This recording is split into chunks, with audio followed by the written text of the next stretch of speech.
Ya, ada wajah-wajah yang tampaknya ini siapa ya, kurus begini kurang meyakinkan ini ya.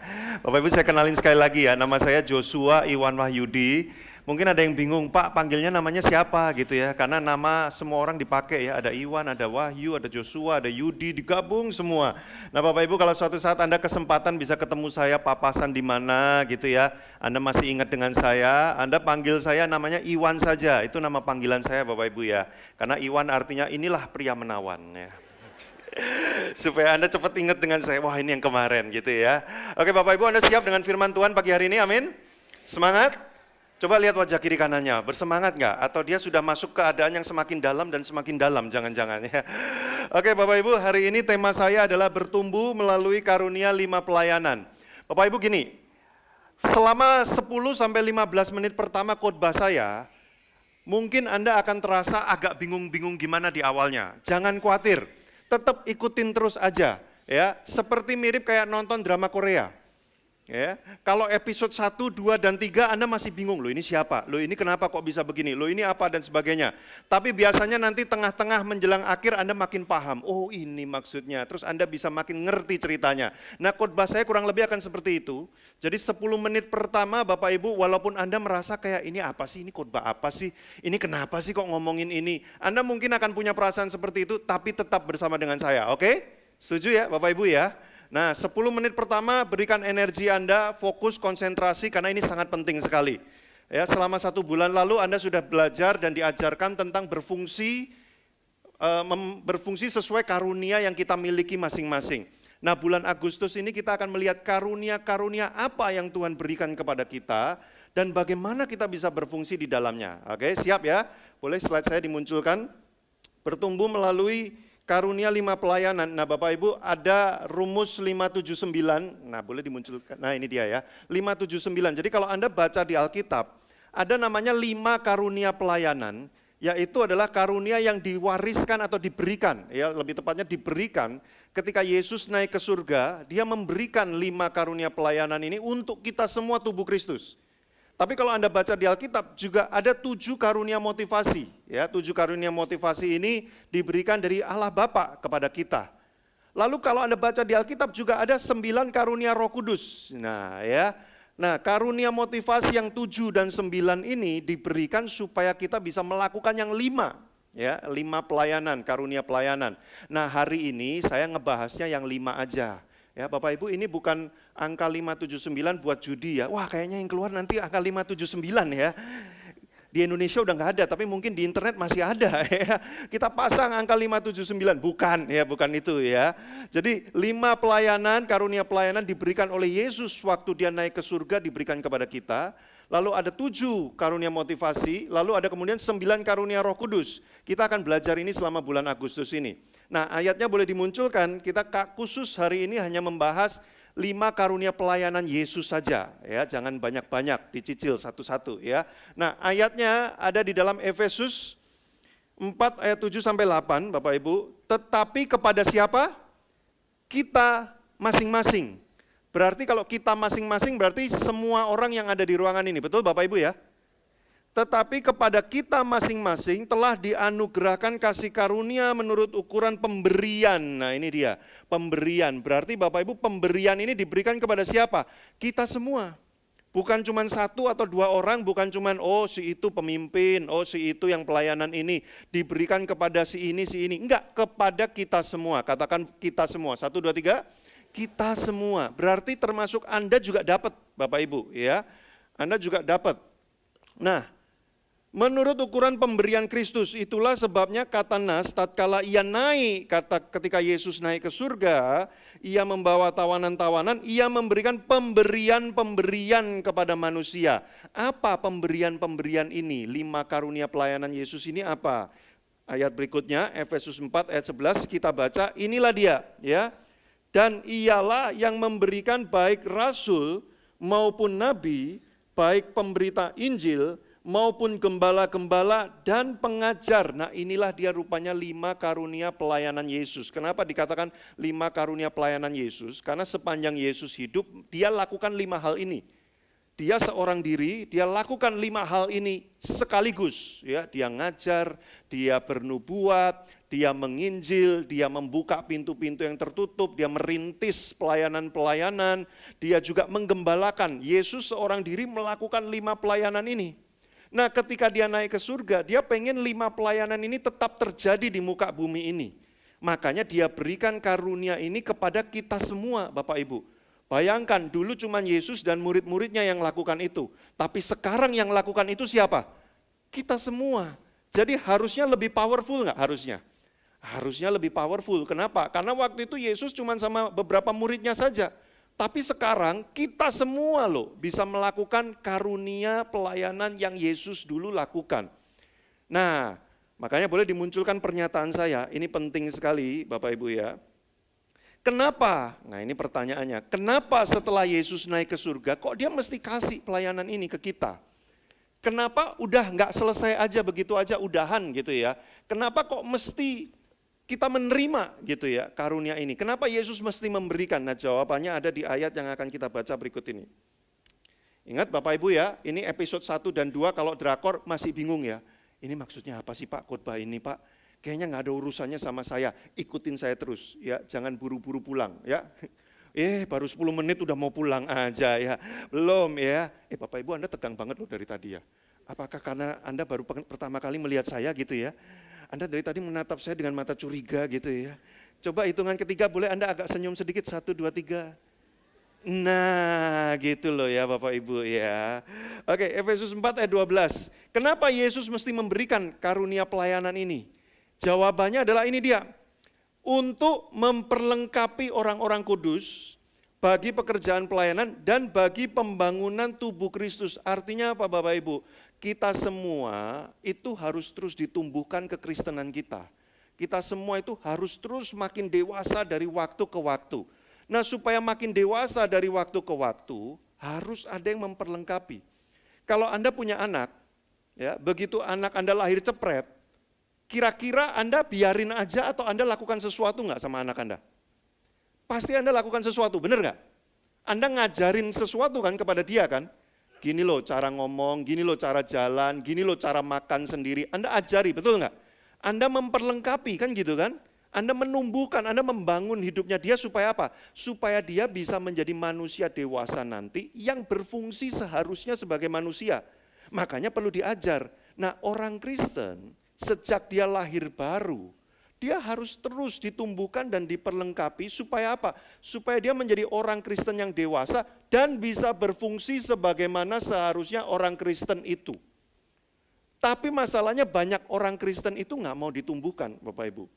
Zaman sekarang orang itu datang ke gereja, orang Kristen datang ke gereja.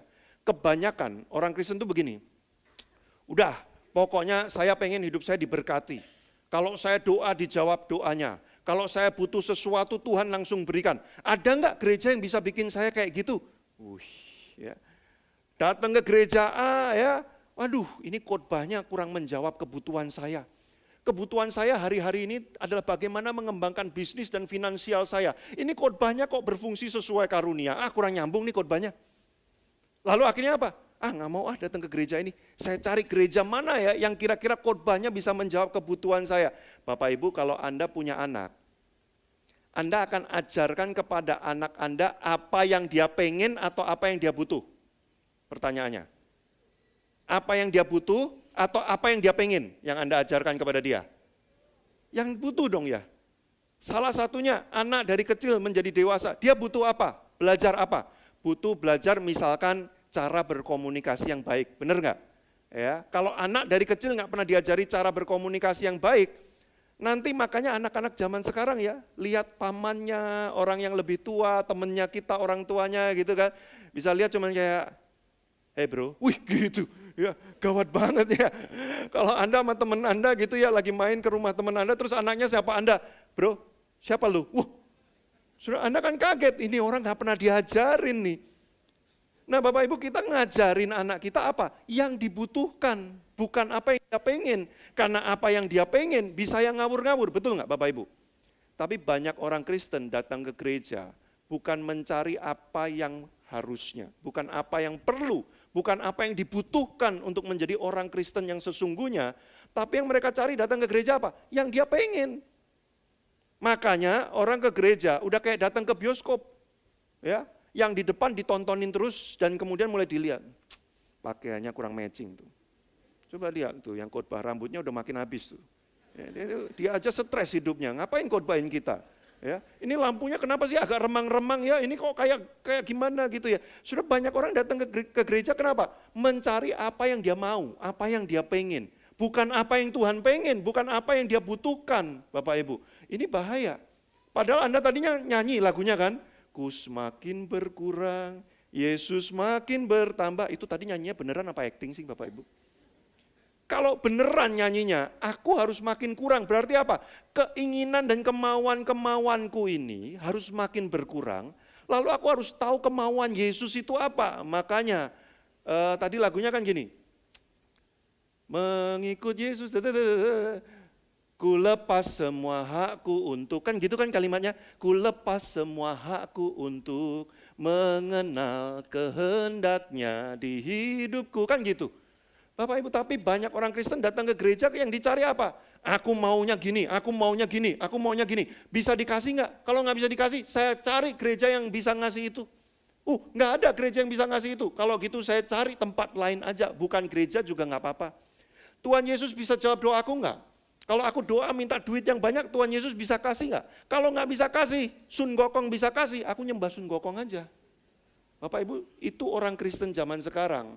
Makanya yang dicari bukan apa mau Tuhan, bukan apa yang dibutuhkan, supaya dia bisa jadi orang Kristen yang kuat, yang dipakai oleh Tuhan, tapi yang dicari keinginan diri sendiri.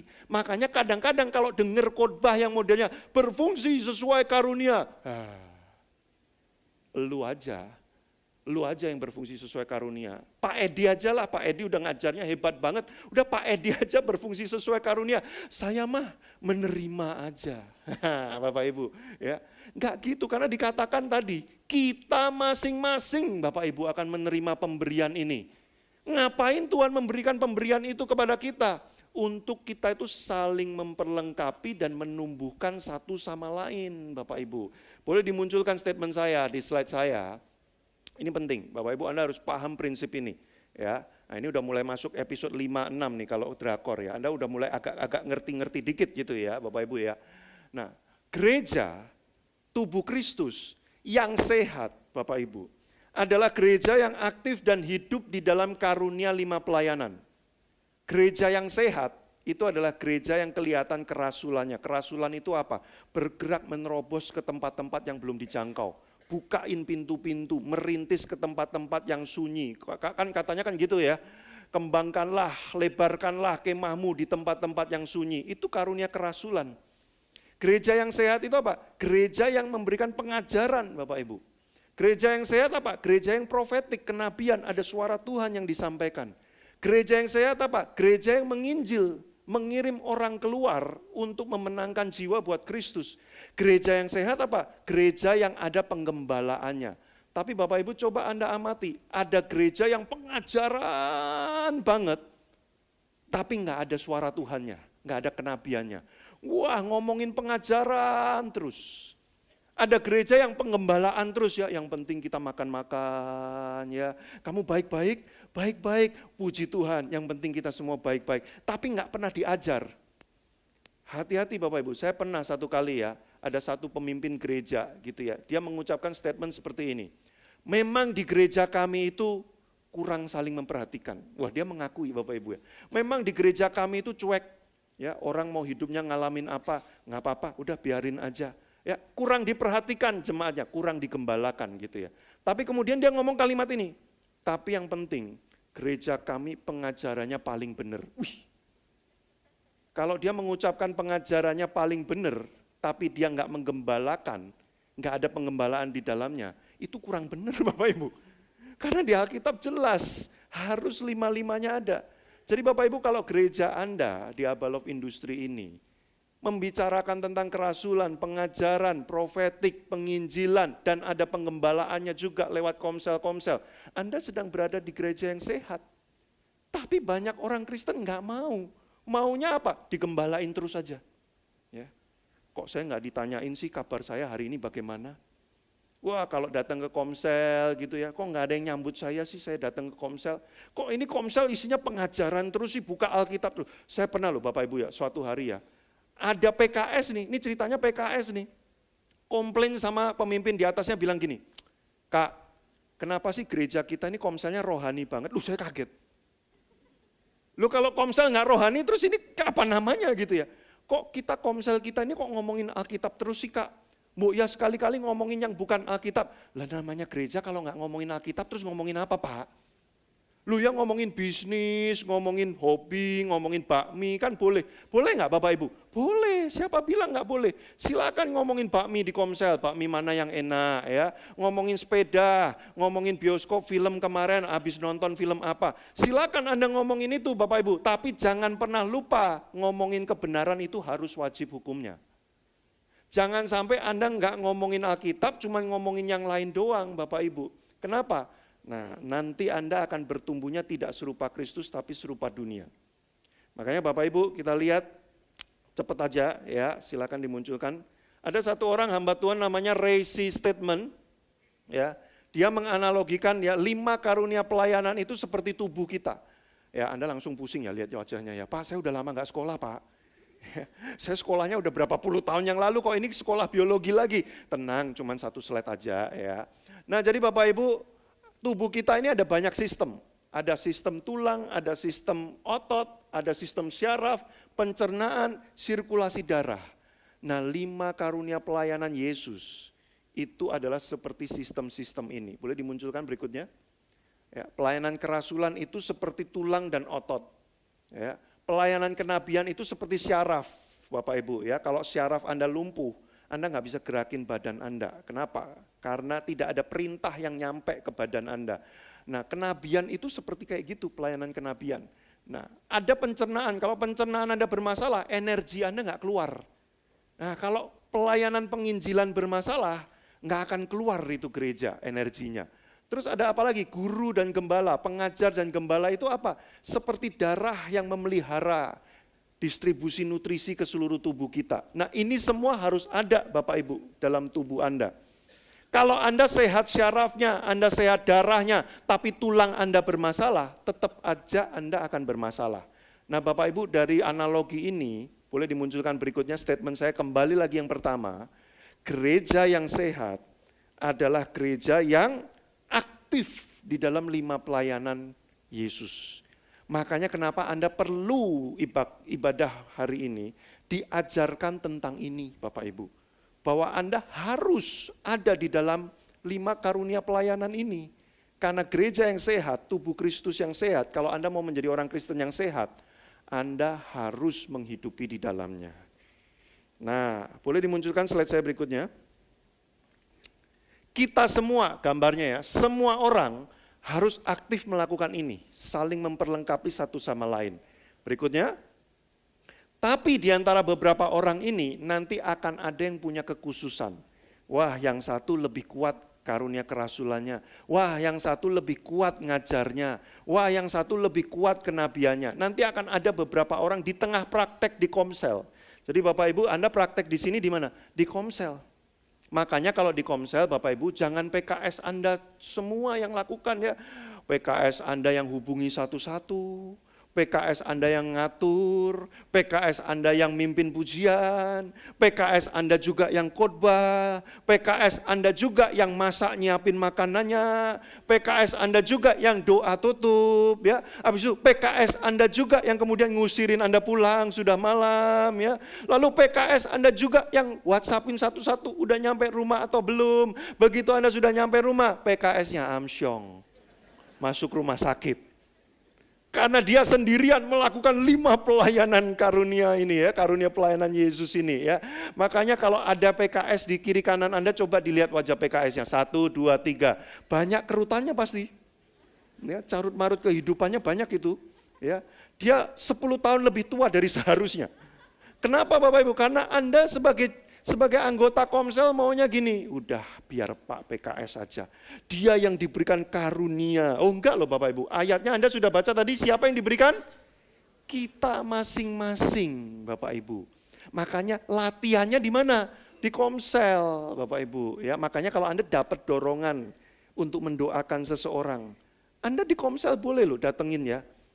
Pak, aku kok tergerak ya pengen doain Bapak. Boleh nggak Pak aku doain? Waktu Anda doakan, jangan-jangan nanti ada karunia kenabian. Suara Tuhan disampaikan. Wih, orang ini lagi stres ya, lagi ngalamin masalah dengan pasangannya, pernikahannya lagi berantakan gitu kan ya. Tiba-tiba Anda doakan, Tuhan berkati keluarganya. Deng, dia bisa-bisa langsung kaget. Kenapa? Ada suara kenabian. Nah, kalau mau praktek ngajar gimana di komsel? Jangan ngomong Pak PKS gini, Pak PKS mulai hari ini saya khotbah selama 1 tahun ke depan ya. Bukan gitu, ya caranya gini, Pak aku pengen sharing nih, ada beberapa hal yang Tuhan taruh di hatiku. Nah nanti PKS akan atur bagaimana Anda bisa mulai kesaksian 5 menit. Nah Anda mulai belajar, mengajar di situ. Nah yang mengembalakan siapa? Kita saling caring satu sama lain. Jangan PKS-nya terus yang diminta caring. Bapak Ibu PKS Anda ini manusia loh. Ya, dia masih manusia loh. Dia masih darah dan daging loh. Kalau nggak percaya nanti pulang dicubit PKS-nya. Pasti dia masih kesakitan. Artinya apa? Dia juga butuh diperhatikan Bapak Ibu. Pernikahannya dia juga mungkin ada masalah. Keuangannya dia mungkin juga ada masalah Bapak Ibu. Makanya Anda sebagai anggota komsel, jangan maunya diperhatiin terus. Ya, saya bingung loh sama orang Kristen itu ya. Kok habis lahir, maunya jadi bayi terus gak pernah mau dewasa. Bapak Ibu Anda pernah lihat gak? Ada anak bayi selama 30 tahun. Bayi terus 30 tahun. Anda stres kali Bapak Ibu ya, nggak bisa tidur Anda. Saya baru punya baby umurnya 1 tahun gitu kan. Seneng nggak? Seneng, lucu banget, lucu. Tapi kalau dia 30 tahun kayak gitu ya bukan lucu lagi. Amsyong namanya Bapak Ibu. Ya, ya ada masanya oke lah 1 tahun, 2 tahun, 3 tahun, 4 tahun. Kalau 30 tahun saya mesti gendong terus. Lah saya 30 tahun dari sekarang, encok udah di mana-mana Bapak Ibu. Tapi banyak orang Kristen maunya jadi balita terus loh Bapak Ibu ya. Kamu sudah menjadi jemaat di gereja ini berapa tahun? 15 tahun. Tapi apa-apa masih nggak mau inisiatif. Kalau nggak ditanya nggak pergi ke gereja. Kalau nggak diperhatiin langsung ngambek. Siapa yang suka live group komsel? WhatsApp ya, tiba-tiba keluar gitu ya. Terus ditelepon, Pak kenapa keluar? Semua sombong. Semua nggak ada yang perhatiin saya. Saya ngetik di situ, saya ngomong di situ, nggak ada yang jawab. Lah Pak, namanya grup WA itu memang kayak gitu ya. Saya aja punya banyak grup WA, nggak semuanya itu jawabin saya. Saya kalau ngomong kadang-kadang dicuekin, habis itu ada orang ngomong topik yang lain lagi sudah. Nggak apa-apa, memang kayak gitu Bapak Ibu. Kalau orang sudah dewasa, itu lebih bisa menerima realita-realita hidup, betul nggak Bapak Ibu ya? Kalau anak-anak masih kecil, nggak bisa nerima kenyataan kalau orang tuanya belum punya duit untuk beliin mainan, bener nggak? Nggak mau tahu, nggak bisa, harus. Wah itu anak kecil. Coba hitungan ketiga, dilihat orang di kiri kanannya, 1, 2, 3, tatap wajahnya, 1, 2, 3. Coba ditebak, kira-kira dia orang Kristen yang masih kecil atau sudah dewasa, coba dilihat. Kalau belum dewasa itu kayak gitu kelakuannya ya, jadi yang ngurusin tuh capek. Wah harus nyuapin, kadang-kadang disuapin nggak mau. Nah ini anak saya lagi masuk fase, tiap kali dimasukin makanan, dilepeh. Wah frustrating itu. Ya, kita sebagai orang tuanya itu jam makan itu ya, selalu penuh pergumulan, perjuangan, kami berdoa Tuhan lewatkanlah cawan ini daripadaku. Tiap jam makan itu, waduh jam makan ini ya. Karena makanan apapun dia lepain lagi, mirip kayak orang Kristen. Tiap hari Minggu dikasih khotbah, dilepain lagi. Ya, berfungsi sesuai karunia roh. Khotbah apa ini? Nggak enak gitu kan ya. Padahal dia butuh nutrisinya, tapi gitu kan. Loh, kalau orang dewasa Bapak Ibu, ini orang dewasa ya. Anda tahu butuh protein. Walaupun Anda tahu makanannya nggak enak, tapi itu mengandung protein tinggi. Anda makan nggak? Anda makan karena Anda udah dewasa, bener nggak? Kalau Anda lagi sakit tubuhnya, lagi nggak oke, terus dokter bilang, makannya cuma boleh bubur. Walaupun Anda nggak suka, karena Anda sudah dewasa, Anda paham dan Anda tahu apa yang Anda lakukan. Anda tetap makan, walaupun Anda nggak suka. Ini loh, ciri orang dewasa tidak hidup di atas dasar suka nggak suka. Ciri orang dewasa hidupnya di atas dasar apa? Benar atau nggak benar. Kalau dia tahu ini benar, walaupun perasaannya nggak suka, dia lakukan karena itu benar. Tapi kalau anak kecil, nggak peduli benar nggak benar, yang dia pedulikan, seneng apa enggak hati saya diginiin. Suka nggak saya diginiin. Kalau saya nggak suka, saya tinggalin. Hari-hari ini bahaya Bapak Ibu pengajaran. Di media sosial mulai banyak pengajarannya gini, kalau nggak nyaman, tinggalin aja. Ih bahaya loh itu Bapak Ibu. Kalau itu membuat kamu tidak nyaman, tinggalkan saja. Itu banyak tuh pesan-pesan kayak gitu hari-hari ini. Ngeri, makanya orang menikah banyak cerai sekarang. Kenapa? Pernikahan ini sudah mulai membuat saya nggak nyaman. Bapak Ibu saya tanya yang sudah menikah, terutama yang sudah menikah lebih dari 7 tahun. Emangnya menikah itu selalu nyaman setiap saat 24 jam? Tuh teriaknya kenceng kan? Saya yang sudah menikah ya baru 16 tahun lah. Saya bilang tidak setiap saat pernikahan itu nyaman. Ada masa-masanya pernikahan itu tidak nyaman. Tapi kenapa kamu tetap stay di dalam pernikahan? Karena kamu tahu yang benar dan nggak benar yang mana, benar nggak? Karena Anda sudah dewasa. Tapi coba lihat kalau anak-anak menikah. Makanya anak-anak kalau belum dewasa jangan izinkan dia menikah walaupun udah jenggotan. Loh iya banyak orang itu gini loh. Ngebet nikahnya tapi waktu jalanin hidup nikahnya nggak tahan, nggak sanggup.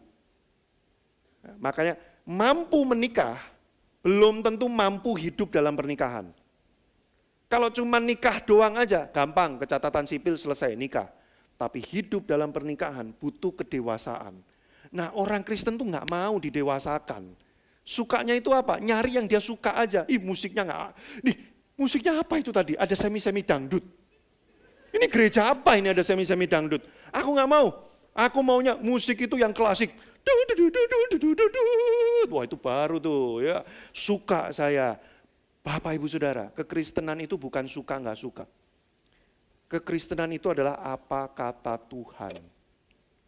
Saya jujur ya, Bapak Ibu, saya baru pertama kali khotbah di sini, tapi saya lihat wajah Anda, saya langsung pengen belak-belakan loh. Ya. Saya langsung pengen curhat apa adanya ya Bapak Ibu. Karena Anda ini baik loh, saya lucu nggak lucu Anda ketawa loh. Ya, memang jemaat di sini ini luar biasa ya.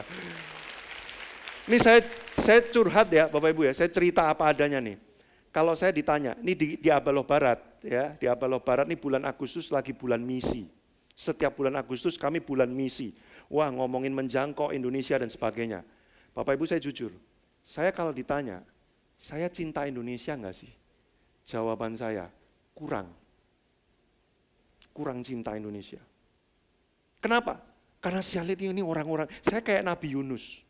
Ya, Yunus lihat Niniwe, Tuhan bakar aja kota ini. Nah kurang lebih saya agak kayak gitu. Tahun lalu September, tiba-tiba Tuhan berbicara sama saya. Dia bilang begini, Iwan, kamu sayang Indonesia enggak? Wah Tuhan berat, untuk sayang Indonesia berat. Aku enggak sayang. Belum sayang banget lah, baru 10-20% Tuhan. Lalu Tuhan bilang begini, kalau aku sayang Indonesia, dan aku mau kamu lakukan sesuatu buat Indonesia, apa jawabmu? Jadi ini bukan soal saya sayang Indonesia apa enggak. Ini soal Tuhan sayang sama Indonesia. Jadi walaupun saya enggak sayang, saya tetap harus lakukan sesuatu buat Indonesia. Karena Tuhan sayang. Sudah nangkep enggak? Itu kekristenan. Anda enggak suka memaafkan orang yang menyakiti Anda. Tapi karena Anda tahu itu kebenarannya, itu Tuhan. Anda tetap lakukan. Hanya orang dewasa yang bisa kayak gitu. Makanya pernikahan kalau nggak diisi orang dewasa, suffer, penuh penderitaan. Gimana ngampunin, Pak? Suami saya Pak, kayak cepat kayak Pak. Tidur males, ngorok, nggak kerja, keuangan berantakan. Saya yang membiayai pernikahan saya sendiri. Saya disuruh mendoakan suami kayak gini. Oh Tuhan, nggak bisa saya. Makanya Anda butuh Roh Kudus, memang Anda nggak bisa. Roh Kudus yang memampukan Anda jadi bisa. Bukan karena perasaan, tapi karena kita tahu Tuhan kehendaknya itu Bapak Ibu. Itu tuh kekristenan. Makanya tolong Bapak Ibu, Anda datang ke gereja mulai hari Minggu ini, keep in your mind di kepalamu. Datang ke gereja itu saya bukan cari apa yang saya mau, bukan.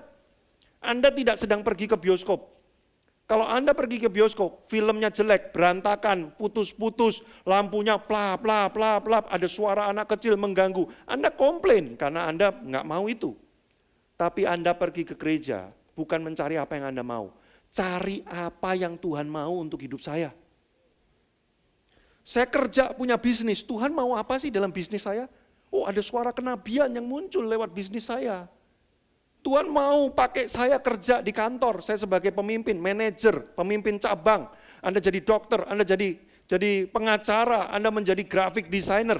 Tuhan mau pakai hidup saya apa? Karunia pelayanan yang 5 itu apa yang mau dimunculkan?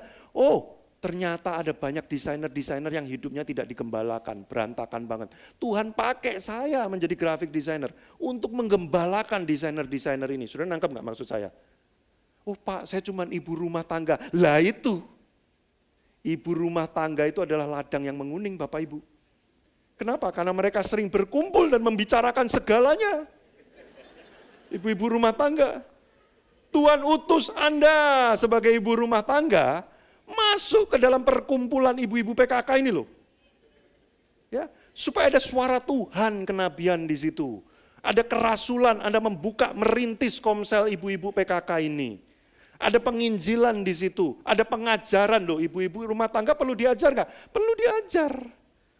Supaya apa? Supaya nggak gosip terus saja. Perlu ada pengajaran. Sudah sekarang nangkep kan, ini udah masuk episode 10-12 nih. Biasanya drakor kan 16 episode kan, ini udah 10-12, bentar lagi udah mau selesai khotbah saya. Anda udah mulai nangkep kan maksud khotbahnya kan? Makanya kenapa Yesus naik ke surga? Nggak rela kalau nggak memberikan 5 karunia pelayanan ini. Karena ini perlu terjadi di kita semua loh Bapak Ibu. Ya Anda nangkep ya Bapak Ibu ya. Makanya jangan mau jadi jemaat biasa di gereja ini. Maaf, yang namanya Abalof, mau di industri, di barat, di timur, di utara, dimanapun, tidak menerima jemaat biasa. Kamu kebaktian di mana? Oh Abalof. Abalof yang di mana? Di industri. Oh kamu ngapain di situ? Aku cuma jemaat biasa. Kami nggak terima jemaat biasa. Makanya Anda tiap minggu dikhotbahi berfungsi. Nggak bisa Anda jadi jemaat biasa. Loh, kejadian Anda ini luar biasa, Alkitab bilang begitu loh. Anda diciptakan tuh luar biasa loh, walaupun kadang hidung kita nggak simetris, agak penyok dikit. Nggak apa-apa. Tapi Anda ini luar biasa, Tuhan mau pakai Anda. Bilang sama kiri kanan, ditepuk pundaknya agak kenceng, bilang gini, Tuhan mau pakai kamu, agak kenceng. Tuhan mau pakai kamu. Kalau dia ditepuk tidak bereaksi, kemungkinan rohnya meninggalkan tubuhnya. Tolong diguncang-guncang. Anda sudah mulai paham, kalau gitu khotbah saya cepat aja ya, segera berakhir ya. Boleh dimunculkan statement saya. 5 karunia pelayanan diberikan untuk saling memperlengkapi. Yes. Nah, semua itu diberikan untuk saling memperlengkapi dan menumbuhkan supaya kita dewasa Bapak Ibu ya. Next slide. Ya, untuk apa diberikan? Nah, ini kita baca ayatnya ya. Boleh dimunculkan ayatnya di Efesus 4 ayat 13 sampai 15 ya. Nah, ini goalnya. Bapak Ibu, Anda tidak boleh jadi jemaat biasa, Anda harus jadi jemaat yang modelnya seperti ini, yaitu apa? Sampai siapa Bapak Ibu? Kita semua loh, bukan cuma 1-2 orang loh, kita semua, sampai kita semua kenapa? Mencapai kesatuan iman. Kenapa? Karena saat ini imannya belum satu. Ada yang imannya begini, ada yang imannya begitu, kita semua harus satu, makanya perlu diajar. Makanya perlu ada dalam pengembalaan. Makanya perlu ada tuntunan suara kenabian terus supaya iman kita menjadi satu, Bapak Ibu. Makanya kalau datang ke gereja, berjemaat, berkomunitas dalam tubuh Kristus, harus siap dibentuk, ditumbuhkan. Kalau nggak siap, wah berarti Anda belum siap jadi orang Kristen. Nah, next, berikutnya. Kesatuan iman, nah ini penting nih. Pengetahuan yang benar tentang Yesus Kristus anak Allah. Kenapa? Karena sekarang ini banyak pengetahuan tentang Yesus Kristus yang aneh-aneh. Ada yang bilang, oh Yesus itu bukan Tuhan, ya. Tapi dia juga bukan Tuhan, bukan manusia juga. Lah dia siapa? Ya dia pokoknya sesuatu deh. Ada tuh pengajaran yang aneh-aneh sekarang ya. Bahkan saya pernah mendengar pengajaran, Roh Allah itu ada 7. Jadi Allah itu nggak cuma 1, ada 7. Wih, udah kayak film silat itu loh saudara ya. Ada roh Allah ini, roh Allah ini, roh Allah ini, roh Allah. Wah saudara, Anda kalau nggak bertumbuh, Anda jadi anak-anak. Bapak Ibu, Anda pernah lihat anak-anak nggak? Saya kalau lagi ketemu anak-anak, saya main ya, saya ngomong begini, saya Superman, dia percaya saudara. Wah gitu dia saudara. Namanya masih anak mudah diombang-ambingkan oleh ajaran sesat. Bapak Ibu, tapi kalau saya ngomong sama Anda, Bapak Ibu Saudara, yang khotbah di depan Anda adalah Superman. Tuh kan Anda ketawa kan? Karena Anda udah dewasa. Nah kalau Anda sudah dewasa, Anda dapat pengajaran yang aneh-aneh, Bapak Ibu, Anda akan bisa tetap kuat. Hati-hati loh, pengetahuan yang benar tentang Yesus Kristus itu penting. Kenapa? Karena Yesuslah juru selamat kita. Dia berkata, akulah jalan, kebenaran, dan hidup.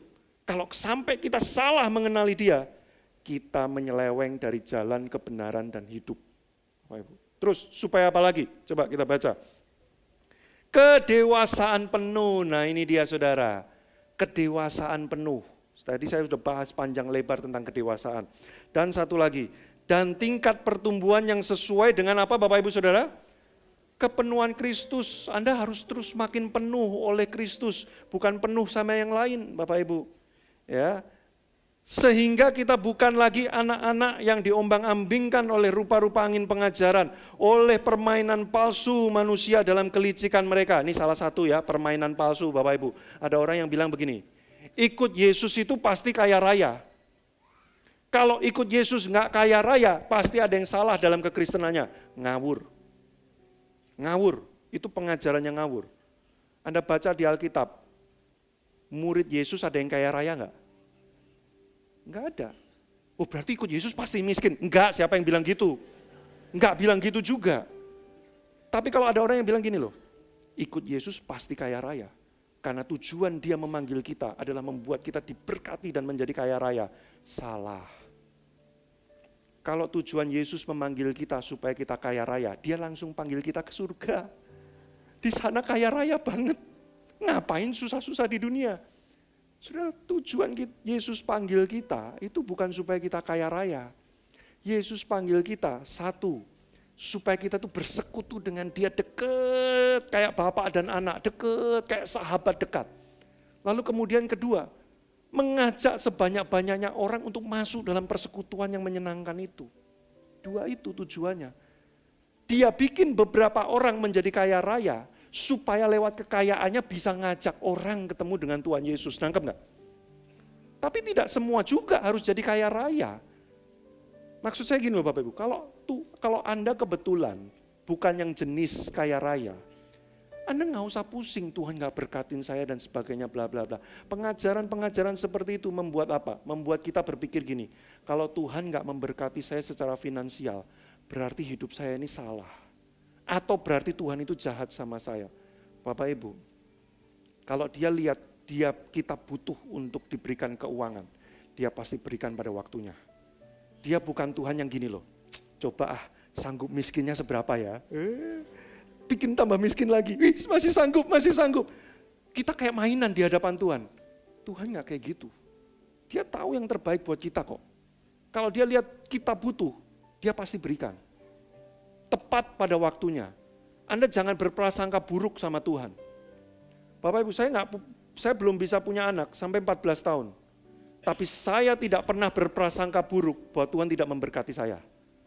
Padahal banyak orang, waktu masa-masa perjuangan 14 tahun itu, banyak orang bilang beberapa orang bilang gini, tenang, Tuhan pasti berkatin kamu, pasti kamu akan dapat anak. Nggak mungkin Tuhan nggak memberkati kamu. Itu mengintimidasi saya loh saudara kalimat itu.